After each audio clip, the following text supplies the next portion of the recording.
D న్యూస్కి స్వాగతం.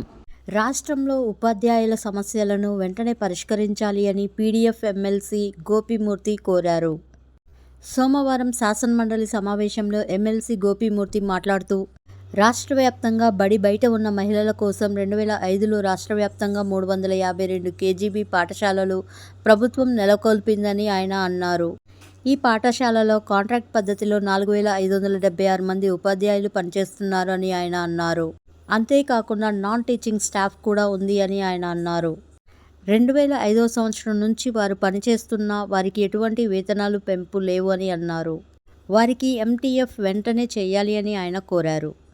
KGB పాఠశాలలో పనిచేసే వారిని వెంటనే రెగ్యులర్ చేయాలి అని ఎమ్మెల్సీ గోపిమూర్తి కోరారు. అంతేకాకుండా రాష్ట్రంలో సర్వశిక్ష అభియాన్లో పనిచేస్తున్న కాంట్రాక్ట్ మరియు అవుట్సోర్సింగ్ పద్ధతిలో పనిచేస్తున్న వివిధ కేటగిరీకి చెందిన వారిని ప్రభుత్వం రెగ్యులర్ చేయాలి అని ఆయన ప్రభుత్వాన్ని డిమాండ్ చేశారు. అంతేకాకుండా వారి ఉద్యోగ పదవి విరమణ 62 సంవత్సరాలకు పెంచాలి అని ఆయన కోరారు.